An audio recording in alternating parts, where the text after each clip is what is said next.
that's the only way we get wise is time and experience. You know what I'm saying? Yeah. Okay. Nice. I think we're ready. Okay. Sweet. All right. Cool. Let me link up the cameras. Okay. So, we've been recording audio for a while, just so that way I have a baseline of levels. But camera 1, audio 1. Okay, sweet. All right, Lolita, let's start off with, will you share your name, pronouns, how old you are, and a little bit about yourself and your current music projects? Sure. My name is Lolita.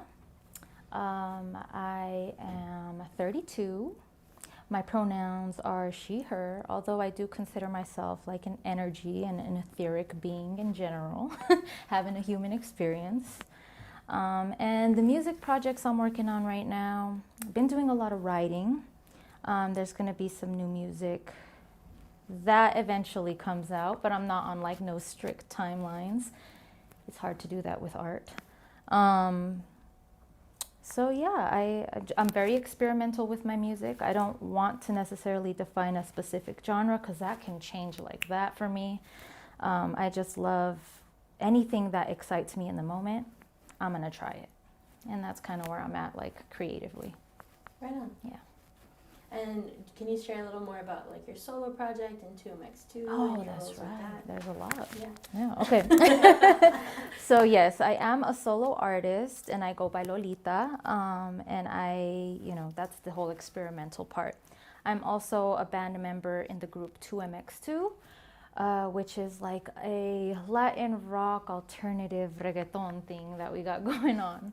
2MX2 is very much social justice music a lot of the time, and more connected to like the movement and the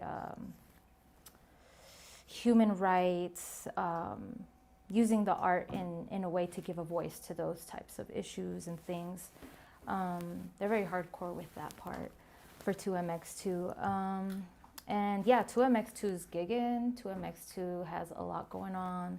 A lot of performances, a lot of youth workshops, a lot of concerts at school. Sometimes we're the very first concert for certain kids, growing up. And we like that because we remember moments where musicians came into our school when we were little and they were our first experience. And we're like, well, you know what? That kind of sparked something for me. So yeah, that's kind of what we're up to. Nice. Mm-hmm. Yeah, just kind of to jump around a little bit, like, when do you remember for yourself, like, first getting involved in any social justice efforts or issues? Was it related to music? And I'm curious how that speaks to your involvement with 2MX2 now. Yeah, so I would say as a young teen is when I started noticing these injustices. Just because, the little things that kind of happen to you and to your friends, And I think I just developed like a philosophy or like a religion of just straight up love, like for the people around me, and recognizing that like we are all just kind of reflections of one another and their well-being mattered to me just as much as my own. And that kind of just started developing over the years, and it falls into perfect alignment with these types of like movements and ideas, because you want to see your community thrive. You want to see them happy, just like you would want to see yourself happy and thriving. So yeah, it kind of started young teen, I would say. Nice. Yeah. Well, one of the components of this project is to learn more about you and how you relate to your racial and ethnic identity.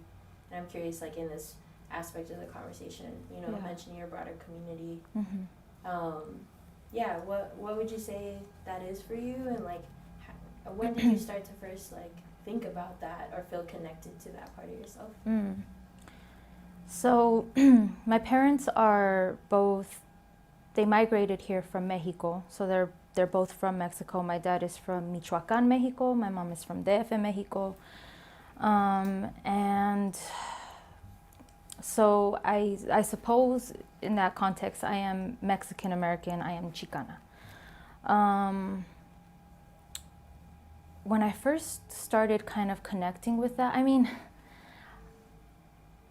I grew up with like all the classical, like traditional stuff that like a Mexican family would do, you know. So many get-togethers, so many cousins. I mean, like, I didn't even need friends. I had so many cousins, you know. But you know, we would dance cumbia. We would like cook all the traditional food. So I was always kind of connected to those aspects of the culture. Spoke the language, you know, I mean, spoke the language that the conquistadores implemented on us, I guess, Spanish. But so as a kid, I was always very much in that, feeling that. But I guess for my own identity, when I started claiming like who I was and taking it on, it was weird, man. I guess, okay, so I would love going cruising on Federal during Cinco de Mayo, like as a kid, like being in the back seat of the car, my dad driving. He always had this like very classy look about him, my dad. He wears like the Pachuco style stuff, you know? So I always just felt cool around my dad. And he would take us cruising and we'd see the Mexican flags and all the people and the honking and so I loved all of that, and I guess that made me want to explore more of that and like claim it and be like, yeah, I'm Mexican, you know, like that's where my family's from. And in middle school, like, I don't know why, but I went to middle school in Aurora. I had moved to Aurora by then. And we had these weird things that happened between like the Mexican students and the black students. And we would like have this like rivalry for some odd reason. And they would put it in the news as they do. And like, so there was that weirdness. And I started to notice like this racial stuff, like, oh wow, that's interesting. Why the race stuff happening? But as I grew older, these things became more connectors for me than like boxes, you know, like things to compartmentalize myself. They became more like, okay, these are background information that you can use in a way that connects you with your community and that helps you communicate effectively with your community. Because I think I grew out of those identity things and made it more of a human thing and just was like, all of us are in this together. We all have different backgrounds. We're all diverse. That's all very beautiful and special. And because of that, we have this big pool of tools to pull from in order to have a more harmonious, like, relationship and just world, I guess, in general. And that's kind of, I hope that made sense. Yeah, no, it definitely makes sense. Yeah. And I'm curious, like, you know, as you describe kind of like how your identities changed over time, like at least your relationship to it, obviously, like who you are and your roots haven't changed. Yeah. But I'm curious, like now, like how do you feel like you're relating to your identity as it pertains to your music? Do you find yourself wanting to be intentionally forward about it? You know, with the music stuff, with anything that has to do with art, it's always more of an internal thing. It's like, does this feel true? Like, does this feel real inside of me? And that's how I identify with self now. It's never like, is this cultural enough, or am I speaking enough of this language? It's like, am I being authentic to me? And that's always enough for me, you know. We all have amazing backgrounds. We all have amazing abilities to communicate in ways that others don't. And that uniqueness is what makes us so powerful. So in realizing that uniqueness is what creates such beautiful art, I've learned to tap into what's authentic to me and true to me, and it ends up pulling from all these places. I mean, like, where am I going to get it from if not like my own self and experiences and community. So it just ends up being that. Yeah. What helps you know, like, oh, I'm on a precipice of truth, like I feel connected to that internal truth? It's kind of like an excitement, a spark that happens when I do something creative that just kind of lights my whole being up. If that happens, I know I'm doing something from that authentic, unique place. And I know, just based off of those experiences, that all of us have that we are all capable of tapping into that part of ourselves, and that's where all the power lies. And of course, that has to do with how we grew up, where we grew up, what our community is like. All of those things just naturally happen to come through these channels. I feel like I have to sneeze.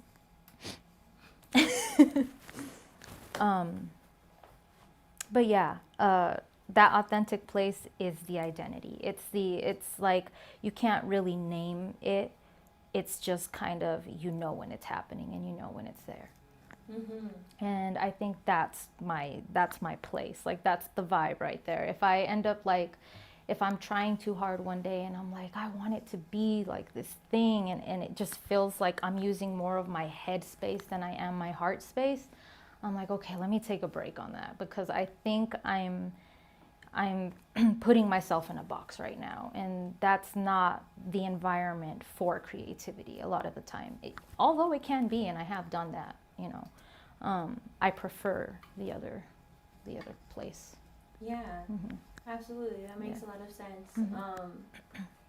There's like 3 different directions my mind is like going, you know? Mm-hmm. Like one, I'm like, I guess we'll go in this sequence. Mm-hmm. I'm curious, like, what got you started in music? How did you find that as like an artistic medium for yourself? Around like what age? So, my dad, growing up, was always playing guitar, always singing.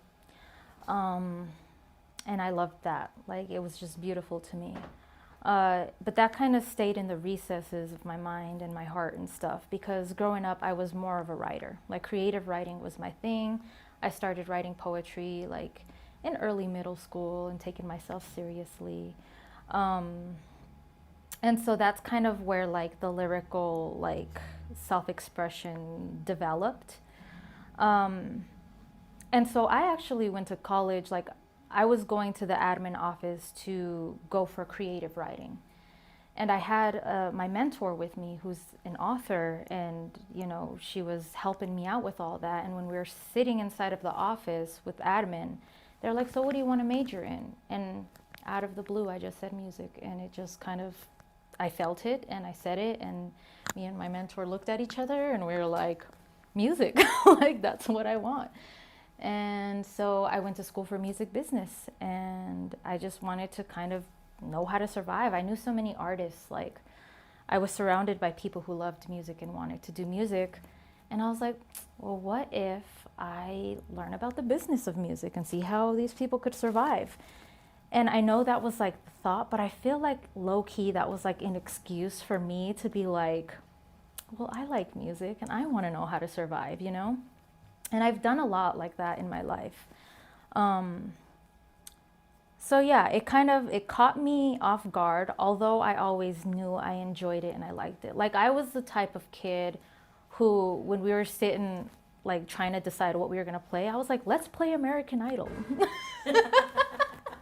You know, and I would make that happen just so I had an excuse to be like, sing or rap in front of them and be like, check out their like reactions to me. And God, there was this freaking song growing up, and it's not a great song, but it's like Romeo and Juliet, six on the bed. I learned the lyrics to that as like a 6 or 7 year old or something, and I would rap it. And my parents just heard me one day, and they're like, "Do it for your uncle, do it for your auntie," and I'm over here just like, I'm like, this is not a good song to rap for my uncles. But you know, it was always there and it always made me excited, but it was like this hidden thing I was too afraid to explore or take myself seriously, even through college. I couldn't take myself seriously. I hid behind a shell of, this is for others. This is for someone else so that I can help them through what blah, blah, blah. You know, in reality, I really was excited about music and I was hiding it from myself for some reason. Weird. That's interesting. It makes me think of like the image, right, of like what's seeded, then like flowers, you know? I'm curious what felt like that moment for you, for your artistry as a musician to grow. Like, when did you feel that energy of that sprouting, or like, you know what, I am gonna claim this as mine? I think there were tiny moments when I would just be writing and doing my own thing, and I would like be so excited about what I just did that I would cry. Like, I'd be like, thank you, like, this is amazing, like, in the privacy of my own room.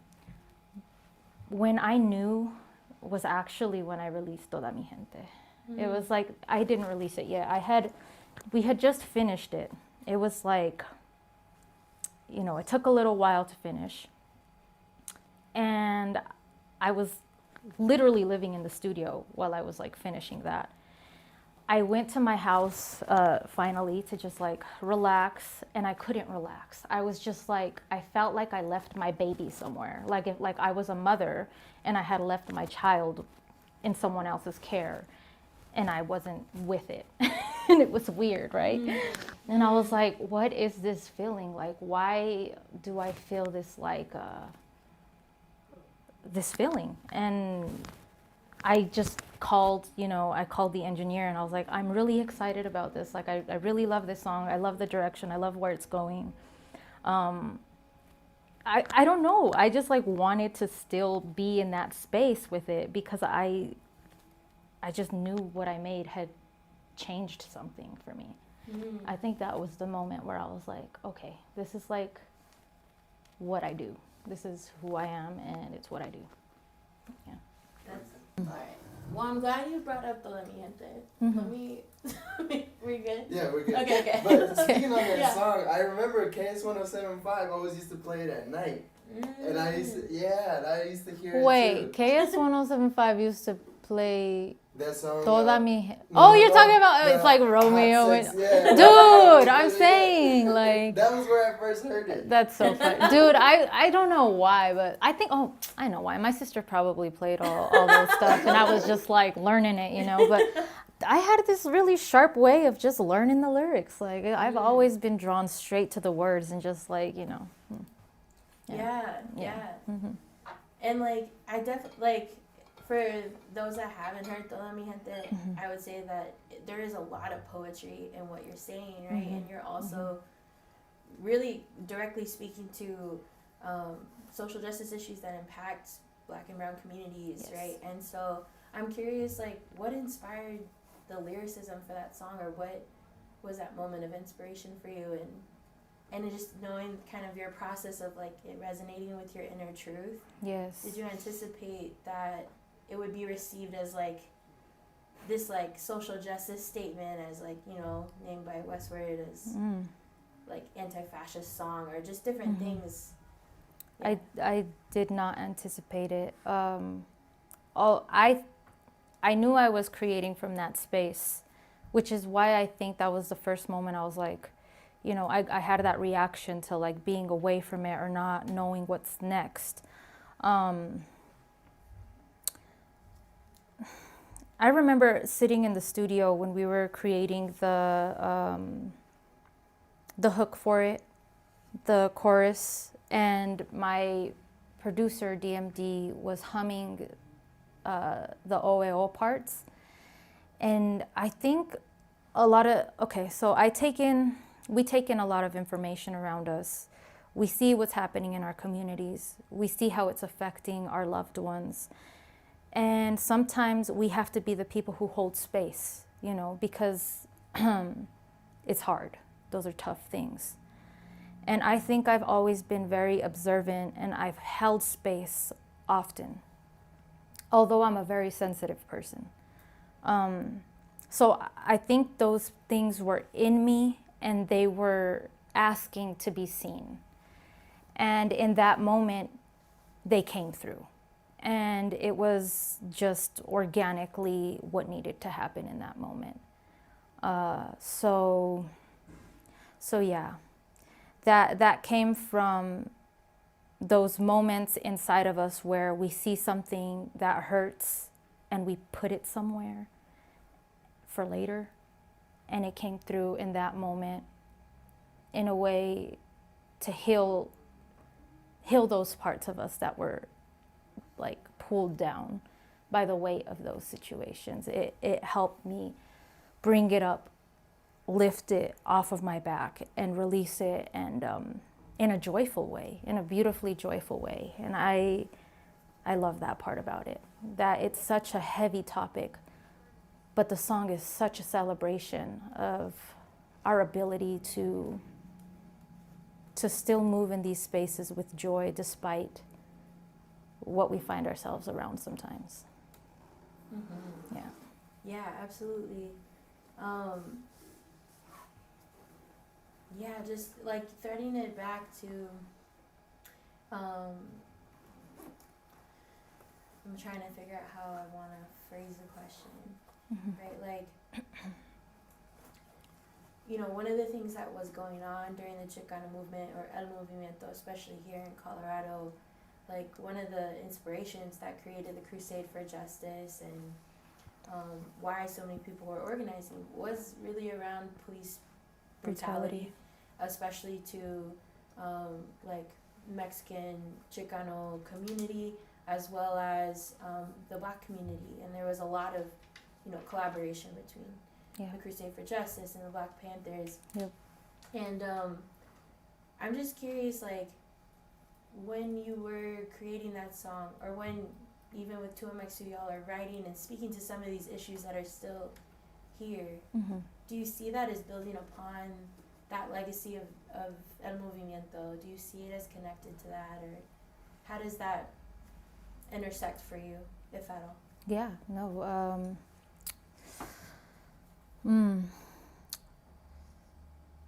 Anybody who has ever stood their ground on a deep belief or knowing that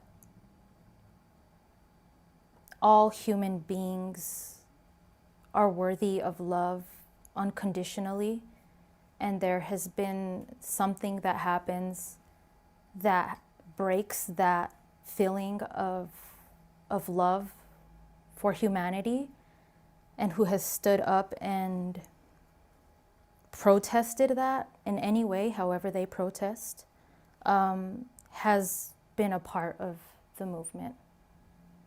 And I feel like this movement, it's just human nature. It's probably been around for forever. Anytime someone stands up to something or does something that feels authentic to them, even though their voice is shaking and they're afraid to say it, is part of the movement. And I think that's because all is self. We are all one thing. We are all one being. We are all one energy. And when somebody does something to hurt or harm somebody, they're doing that to you as well. And there's just this deep-seated part of you that can't allow it. And whether that means protesting by speaking up loud and saying something, or doing something internally, that is up to the individual. But yeah, I think so. Yeah. What do you remember, like, when you first started to learn about, like, the Chicano movement, known as El Movimiento? Who were maybe some teachers? Was it your family? Was it at school? Like, yeah, what are some of your first memories? I gotta say, my family, they've always had amazing values, and I think that I'm lucky for that guidance. So although they didn't necessarily teach me about the movement directly, all of the values that matter about it were always there, despite like the actual history or knowing the facts. When I met Owen and 2MX2, they put me on, like they I would listen to their music and I'd be like, oh wow, like this is interesting, and I'd ask them questions. And Owen has some, I think Corky's grandson used to manage 2MX2 at one point. And because of that, they got like this rich, like kind of history of what that aspect of things were. I've learned from Shirley Romero Otero. She knows her stuff, you know what I'm saying? She was in the movement. We've been in San Luis, Colorado around a campfire hearing all of her stories, and she is just rich with stories of what was there. She had her boots on the ground. So I would say she's been one of the most helpful in understanding, the movement and how that was going, and her stories are rich. I can't even attempt to try to tell you any of them, but I would say it's been mostly 2MX2, Shirley Romero Otero, and just people I've met here and there who have schooled me, and I still don't know enough. Like I could be better at understanding that history. Yeah. Yeah, I totally. I'm remembering this moment where I came across like that collaboration 2MX2 did with Shirley Romero and this like, I think it's like the Youth Mountain Project. Yeah, the Move Mountains Project. Move Mountains Project. Okay. Yeah. Could you speak a little bit more about that collaboration that you had with her, and you all ended up creating a song, like amplifying what folks were up to there. Yeah, so San Luis, Colorado, well, the San Luis Valley in general is just beautiful. We've been there so many times. When was it? We met Shirley, I don't know if it was 2016. I'm not sure exactly the year. It was a while back. And she had been doing the Move Mountains Project with this, which is like a youth empowerment program that just takes on youth and teaches them history, agriculture, just anything that helps expand their creativity, stuff like that, entrepreneurship, everything. And she had hired us to come down and work with the youth out there. And we ended up writing a song together and recording a music video and everything. And it was all about San Luis and the youth's perspective on San Luis and what they were doing there. And that was very special and beautiful. And we had gone back like 3 or 4 times in a row after that to participate in those types of events since then. We haven't been back in a little while, although they're still strong and doing their thing. We plan on doing that this summer, though. Nice. Yeah, one of the questions is that I have is like, how do you see your leadership, your music, your artistry inspiring others, especially young, like Chicano, Chicana, Chicanx identifying folks? I would hope that being authentic myself and doing that out loud in front of people would inspire them to do whatever is authentic to them as well. And that's what I would hope is inspiring. Nice. Yeah. To kind of backtrack a little bit, earlier in the conversation you mentioned like you identify as Mexican American or Chicana. What do those identities mean to you? How would you describe them? There's so much there. Just my parents' background matters so much to what me and my siblings become. And me and my siblings' background and life does the same for the future generation. And that is like in infinity, right? So what my parents grew up to, what their culture was like, what they ate, what they knew about, how they spoke. All of that is a part of me, because that's just the way it goes. Your ancestors paved the way, and you paved the way as an ancestor for generations to come. So to me, that is a part of me that leads me to where I'm supposed to go, where I am growing towards, or how my life is unfolding.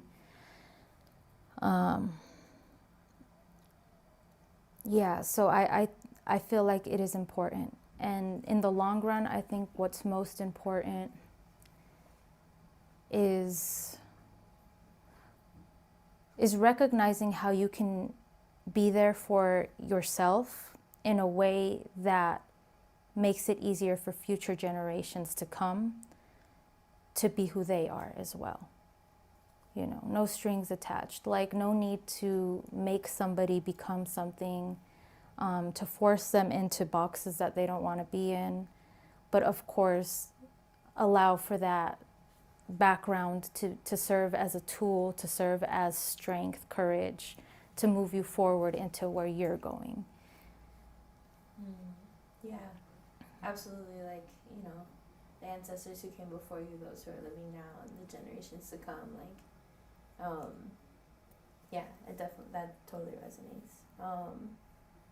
Are there any aspects, like, as we're in kind of this theme around el movimiento, or like identity, are there any particular lessons or moments, or issues from el movimiento, or even social justice now, that resonates with you? Like, is there anything that is inspiring you from that history, or presently, you know, in your... Yeah. Well, just thinking about the stories Shirley has spoken about, and just the way Shirley is, she's so, her energy is, she knows who she is, you know, and she's not afraid to be it, and she's not afraid to speak up. And she's so powerful in that way that I've been so inspired to also know who I am, and to speak it out loud, and to allow myself to be powerful in moments that I don't even feel like I can be. You know, there's been moments where I'm afraid, like I'm afraid to speak up. I'm afraid to come off as, I don't know, a know-it-all, or just a certain way, you know, in front of people. And people like Shirley have taught me that the only way to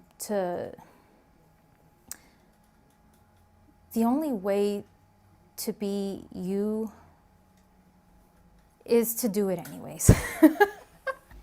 Yeah. It's to be afraid and be shaking and be scared and be sweating and get red and look crazy, but still say the truth, despite all that outside shit that doesn't matter. So that's been extremely inspiring for me. And I have another friend, her name is Fatima, and she's working with like the homeless youth and homeless population in Colorado, and she's the same way. And I had a conversation with her the other day, and I told her how I was struggling to be authentic in moments where I needed to be authentic the most. And she was like, you just got to do it, man. She's like, I've been in those places, I've been scared, and I just had to do it. And she's like, if you want, we can set up a day where we get together and we go out and we do exposure, like exposure therapy, where you go out and you do some crazy stuff in front of somebody and you learn to not care. And we need to be so courageous in that way, to not be afraid to be perceived for who we are, because living in a way where you're afraid to be you is difficult. And you get to choose whether you want that difficult or the other difficult. But there's so much freedom in the you being you part, if you could just tap into it sometimes. Yeah, man. I mean, I've had the privilege of like meeting Shirley and being in conversation with her, and she is such a force, man. You know, like I'm saying, man. the well of power that is inside that woman is incredible. And but what like, what I'm hearing in that conversation, like, or in that encuentro, if you will, like with Shirley and with your friend Fatima, it's like this wrestling of like, how can I just like really put my truth into the world, like consistently. Like it sounds like that's so important for you in your music and how you show up, and how you just live your life day to day. Absolutely, yeah. And I think that that comes from moments where people like Shirley, like Fatima, like any movement leader, have probably been afraid to do it, but have done it anyway and impacted millions of people because of it. Although they were shaking in their boots doing it at the same time. That's powerful. Yeah, absolutely. Yeah. Absolutely. Can you think of an instance where you were shaking in your boots and you were, you know? Man, that happens to me so much. I guess, like, can you think of that, maybe that first moment where it's like, I was shaking in my boots, but I stepped into that courage. I did it anyway. Yeah. I'm trying to think of a good one here, because I'm telling you, I do this like I'm such a sensitive being that that happens to me all the time, like literally. I guess 2MX2 totally threw me in the fire when it comes to performance. I was afraid to be on stage. I didn't think I was good enough. I've always had this like part of me that this challenge that I have worked throughout my life, of this imposter syndrome, or not being good enough, or not having something important enough to say. And 2MX2 totally just threw me on stage, like threw me in the flames and said, "You'll be fine." And that's how I got to where I'm at. Like, I'm still scared to get on stage. Sometimes, like, I do this, like, when I'm really nervous, I'll, like, be gagging, kind of, like, almost puking on stage, and I just turn around so nobody could see me, and then turn back around, and here we go. It happens often. I'm learning how to be my authentic self still. You know, it's an every moment thing. It's so easy to fall into a pattern, back into like an old pattern, or into what's expected of you. You know, people dimming your light so people are comfortable. It's easy to do that.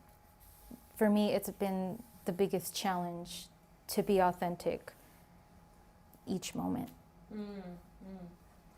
Yeah, that makes a lot of sense. And actually, that is a earlier question, was like, what is your relation to performance? Like, how often do you perform? Are there any shows in particular that are coming up that you're like, I'm excited, maybe you're nervous about it? Yeah. Performance-wise, performance, I love it. Like, when I'm on stage and I'm in it, and the nerves have passed, it's awesome. It feels great. I love the energetic, like, relationship between like everybody out, like, dancing and like moving and watching, and like us, and how we just have this, like, is it called symbiotic relationship, where it's like give, and we're both giving something, you know. And I think that that's pretty cool about performance. We have a show coming up on the 24th with 2MX2, which is going to be cool. I think it's like Sounds on 29th, and it's with Los Alcos, which I haven't seen, which I'm excited, because I always love to see someone's set. And it's going to be filmed for PBS, which is pretty cool. And we're going to be performing some of the music off of our album that we've been working on. So that's exciting. We've been like working hard in the studio on this music. So being able to actually like perform it and like give it life and give it like emotion, that sounds fun to me. I think we've got our first out-of-state gig as 2MX2 in Sioux Falls in the summer. That I'm excited about that. Yeah, that's gonna be awesome. fun. I love road tripping and like being in a hotel room with my bandmates. That's just awesome. It's so much fun. It's like a big sleepover. Totally. Yeah. I'd love to hear a little bit more about. It sounds like performing, like, or your parents were so encouraging of Oh, you, yeah. like, you know, like whether it was that song you mentioned earlier or just like different creative things, like Yeah. as you reflect back on your childhood and maybe those little moments that you were tapping into what you're doing now, like, yeah, are there any moments that really stand out to you? Mm-hmm. Any stories that really come to mind? Right. Yeah, well, my dad is a very creative person. In Mexico, he was a theater director, so he would direct like these whole theatrical things in his hometown. I think even when he came out here, he joined like some theater stuff. I wonder which one it was. I don't think he remembers the name when I've asked, but he did theater out here when he came to Denver. So yeah, a lot of like that creativity, like my dad lives for it. So he that's why they're so encouraging. I think he knows what it feels like to just create, and it's exciting. And I do have the support of my family in that way. I was shy, you know. As a kid, I was shy. I was holding my love for music hostage from like myself and from everybody else. My dad, I think, recognized I was creative before I did. I remember a moment where he wanted to do like this little skit, and we were practicing to do a skit for my auntie's birthday. And it was just like we were gonna dress up as little clowns and we were gonna do this funny little skit where like we fall and stuff like that. And I got scared. I remember getting scared and being like, I don't know if I wanna do it, you know? And we didn't end up doing it because of that. But I think my dad recognized that I enjoyed it, but there was this real shy thing that was going on for a really long time with that. Is what I remember. Yeah, and it sounds like kind of like coming out of your shell is like almost a part of like your performance process. Yeah. Each time. Oh yeah. Yeah. I have to ground myself before performances in a way where I remember why I'm performing, you know? A lot of the time it is practicing authenticity, practicing being who I am and being true to myself. And joy. Joy is always a big part of it. I remember the joy of why I'm doing this. Like my music, it can be about heavy topics, it could be funny, it could be, but there's always joy there for me somewhere. And so, yeah, my process of performing is always ground yourself, center yourself, remember why you're here, fill yourself with the joy, be authentic. And in doing so, hopefully, whoever it resonates with will recognize that they're capable of doing whatever makes them happy too. That's kind of where I gotta go before performances. Nice. Are there any like particular issues currently, like social justice issues, that are inspiring your music making? I know you're saying you're like writing a lot. I am writing and I a lot. hear the themes, you know, like in the songs, like even if it's like Chichi Suelta, I'm like, okay, yeah, go for that feminist politic, but I'm just like, yeah, I'm just curious, like, Yeah. you know, or do you find yourself going back to particular issues or themes?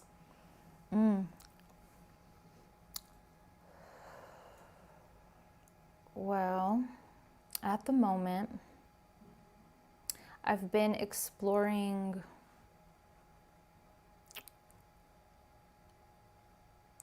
not necessarily any specific social issues that come to mind right away. Definitely seeing what's going on around the world and feeling it and taking it in, but nothing that I've actually sat down and been like, I need to get this out. I don't doubt that's going to happen. It's probably going to happen soon. But at the moment, I've been tapping into like metaphysics. I take courses in metaphysics, and I've been doing it for about 4 years, and it's like one of my favorite things ever. And so I've kind of soaked a lot of that in, and it's finally coming to surface. See, sometimes this can take a really long time, and sometimes it could be like that. But it's finally coming up in my music. So I would say there's some metaphysical, like songwriting aspect stuff happening right now. And I do feel like that's another layer of being of service to humanity, because I do feel like it's of service to, like, as poets have done and different people and griots have done, tell stories and tell history through oral, like, communication in whatever art form or form that you prefer. But I know how important that is, and I think this like the songwriting that I'm at right now is a layer of that same thing, but like on a quantum level. It's like the micro to macro thing, you know. Like I was playing on the macro, on the surface, where it's universal and people know what's going on and they connect, and it's digestible because we know what's happening, all the way back down to the micro and internal, where, you know, where I'm at now. Yeah. Yeah, like that makes sense. Like I feel like sometimes when I hear certain songs, like I'm just remembering this moment of like the last time I saw 2MX2, and you did one of your solo newer songs, and you were describing a dream. Yes. That you had, you know, and thinking about how other times that when I've seen you perform, like you thread together this, like, I don't know, it's like you bring the cosmos in what you're saying, Yeah. but it's also like the moment that's happening. So yeah, I didn't even think about that. That's true. Like the dream world, man. Oof, it's so rich with like creativity for me. So yeah, I've written about dreams. I've like gone to those spaces, and I pull from those spaces, and I think that's kind of where I'm at right now. Yeah. That makes sense. Yeah. Let's see. Do you see yourself like as a person, or even as a musician? Do you see yourself as benefiting in some way from how El Movimiento unfolded here in Colorado? And if yes, how so? Yeah, I would say so. I think anytime someone stands up in those ways for any human right, we all benefit from it. So absolutely, yeah, 100%. We're all benefiting from that fight, from people standing up for people's rights. Doesn't mean we still have more work to do, but we're still benefiting from those. Like we're eating, you know, we're living better. There's still a ton of work to do, and I believe that sometimes that work is internal, like decolonizing our own minds and spaces inside of us that have been told what is true and what is right, that doesn't really resonate or feel honest. I think a lot of us are doing internal work, like what they're calling shadow work. I think a lot of us are working on that, and in doing so, we're making more space for what we prefer to happen, you know? Yeah. Yeah, it's like you're building upon that. Like it makes you think back to earlier in the convo, you know, how it's like your relation to what you even described is like your identity, right? Is like it comes from your family, it comes from your ancestors, and you see it shaping the generations to come in your life now. That just kind of reminds me of a saying that my dad has always told me, and he says that we are the bridge to the superhuman. And that's so accurate. Our ancestors, the communities that have come before us, the people in the movimiento who put in the work,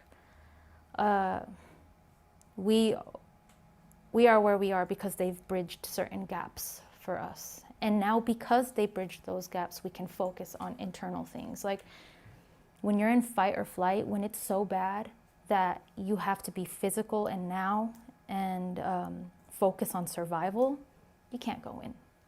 It's difficult to go in. But because they have bridged those gaps for us, we're doing that internal work too now. And that's just gonna open so many doors for so many people. So many future generations that aren't going to have to focus on certain things because we already bridged those gaps. We already made that clear. We already taught that in school and implemented that in community. So now they can focus on that next thing that's going to level us up. Totally. Yeah. Do you have any other questions? Yeah, I want to hear. So you were talking a lot about your parents.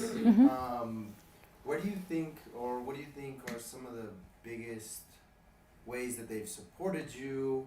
I know we've kind of talked about, your dad, but I didn't hear anything about your mom. Oh, yeah. So is Yeah, there I hear you. And her that mom's she's awesome. supporting uncles, I love that. family?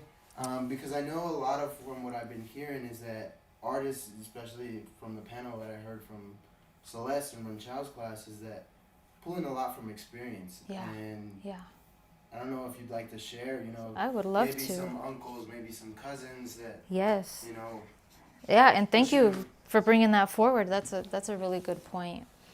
My mom is, oh man, she loves spirituality. She loves anything that has to do with metaphysics, which is where I get that side of me. She loves how the brain works, how the body works, the mind-body connection. She loves everything that has to do with nutrition. She's just got this like really rich like pool of knowledge that like she's always talking about. A lot of my creativity comes from her as well, like in a different way. My father is creative in a very like in-your-face way. He's just a very creative person in general. My mom is very creative in an internal space. And that's just like, whoa, this is cool. It's like the best of both worlds. Like she like allows me to flow out here in the ethereal, and my dad grounds me in like the soil, you know what I mean? So I feel very well balanced in that way. And they're both extremely supportive. And they're both very fiery personalities. Quite literally too, if you like astrology. My dad's a Sagittarius, my mom's an Aries. Their numerology, they're both number 9s. 9 is, the number for the planet Mars. Mars is a very fiery planet. I'm just like burning up here, and I'm very lucky for their support. I have so many cousins and uncles and aunties, and they most definitely like have added joy to my life. They come out whenever they can to shows, which is freaking cool. And I feel lucky. Like I said, I wasn't always the best at making friends. So I got lucky with having so many cousins, And they've always been there to support me. And I learn from them all the time. Yeah, I do.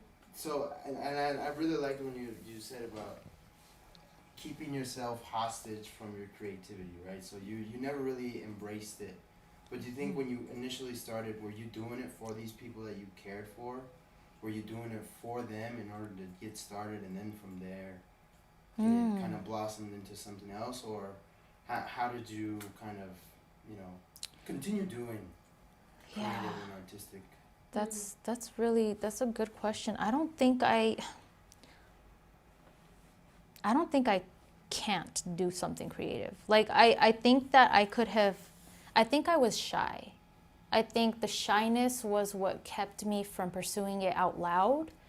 But there was always a part of me that would do it in the sneaks. Like it would do it outside of the like light, you know.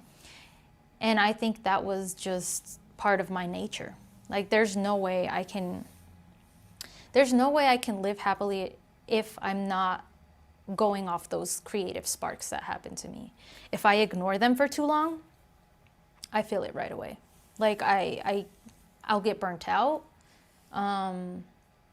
I'll feel tired, you know, like I feel it right away when I'm not acting on those creative sparks that happen to me.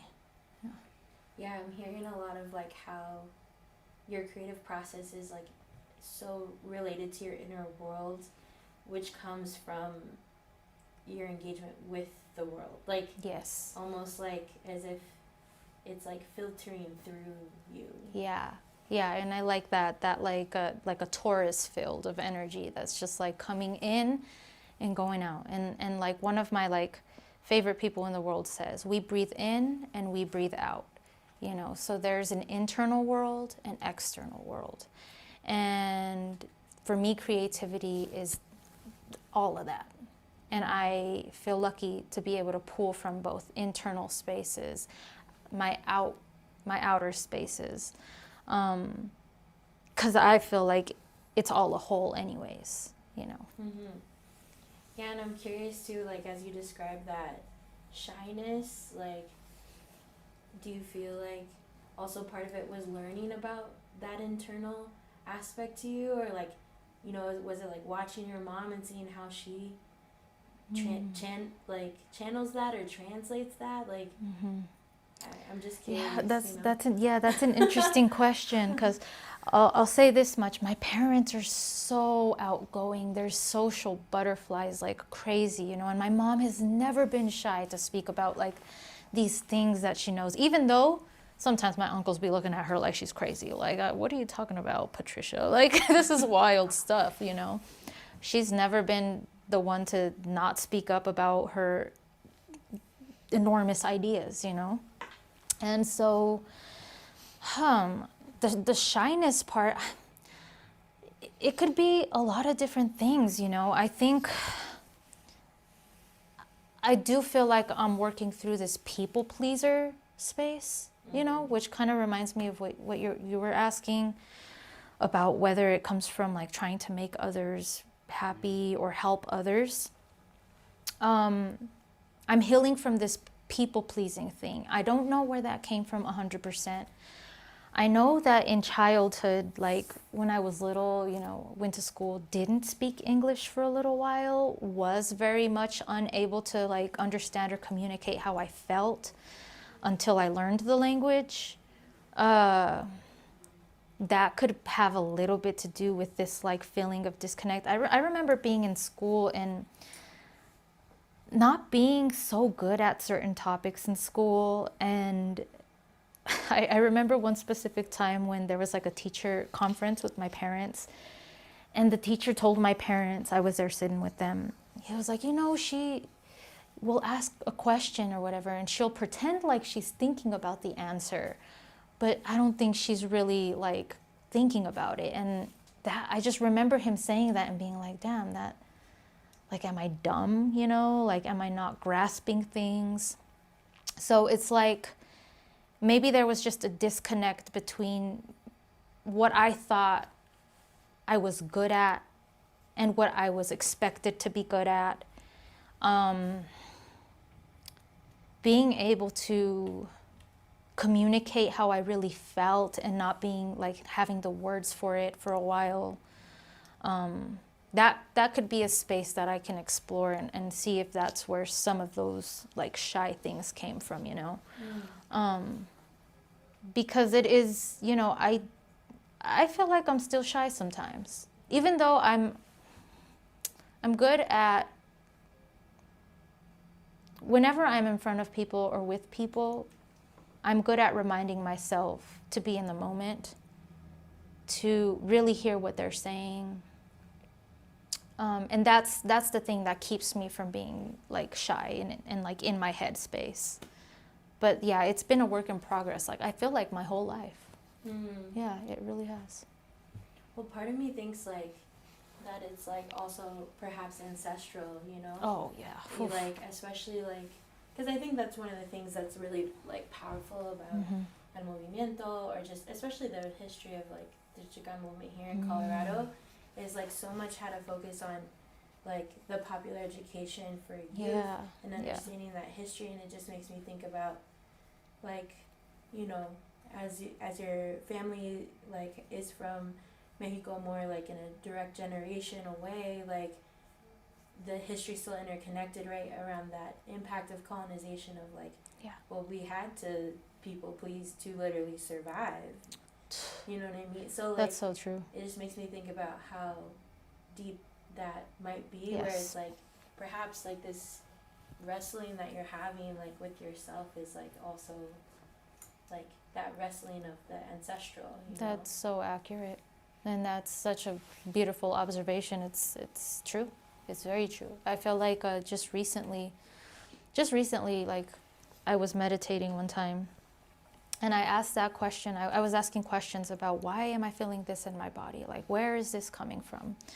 And it's like I asked something about like this area up here where I tend to hold a lot of my stress, right? And they were like, well, that comes from carrying the burden of not being able to be who you are. The women in your lineage, like your lineage in general, they didn't have the option to express. They didn't have the option to be who they wanted to be. Like, for example, if one of the ladies in your lineage, your ancestors wanted to be barefoot in the ground and pick some stuff and make a medicine, what happened to them? They had to hide the very sacred parts of themselves. They had to hide their authentic self. And in having to hide their authentic self, that became a burden, that became heavy on them. They had to adopt a way of being that wasn't their own. And that's why that's your purpose. Your purpose is to be you out loud in front of everybody because they didn't get to. Yeah.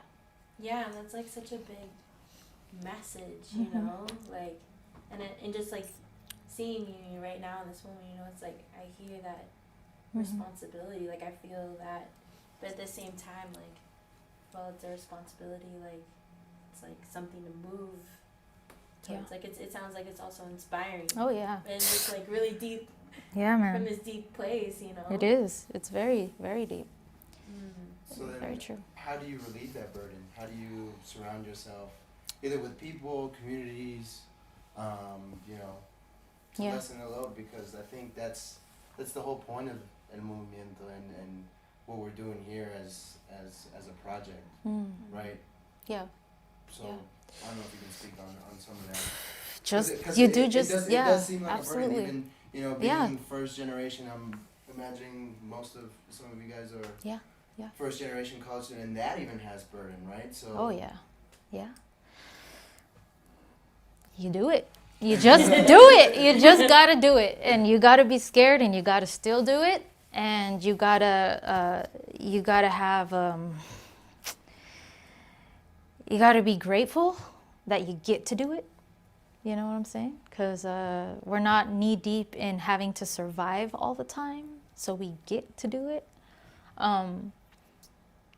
You rejoice in and celebrate the moments that you're able to be authentic and live your absolute truth, because you're not just celebrating for you, you're celebrating for everybody who came before you. Like literally, the joy that is felt in those moments is not only your joy, man. Like it's big joy. And if we could see the ancestors rejoicing in the little moments that we get to be ourselves, we would probably know the power that we have in just doing the thing that makes us excited and happy. Yeah. Yeah, that's beautiful. Yeah. I'm not sure where we're at, like with time. So Oh, yeah. I just wanna, Time kind of Just have to- disappeared. yeah, I know, right? Okay. Yeah.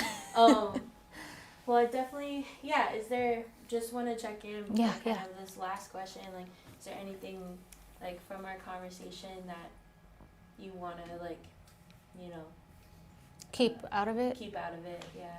I don't think so. Okay. No. Yeah. And is there anything else that we didn't touch on that you feel like bubbling up that you want to say, that you want to share? No, I feel really good about this. I feel like we've had a pretty cool conversation today. Yeah. Sweet. Mm. Well, thank you again so much. Yeah. If you could say again your name, your pronouns, your age, a little bit about yourself and the projects, the music projects that you're a part of. Okay. My name is Lolita. I am 32 years old. My pronouns are she, her, and I am working on a lot of writing. I'm a solo artist that goes by Lolita, but I'm also part of an amazing band called 2MX2. They do Latin, alternative, reggaeton type of meshing, and it's incredible. And I forgot the rest. Yeah, how would you describe your solo project as Lolita and the sound of 2MX2? I know you touched on both a little bit. But. So I would say Lolita is a little bit more experimental than 2MX2. Have dabbled in pop, have dabbled in alt R&B spaces, have dabbled in rap, hip hop spaces, even doing a little bit of like rock stuff at the moment. Anything like, I would say my sound is a little bit more joyful and uplifting.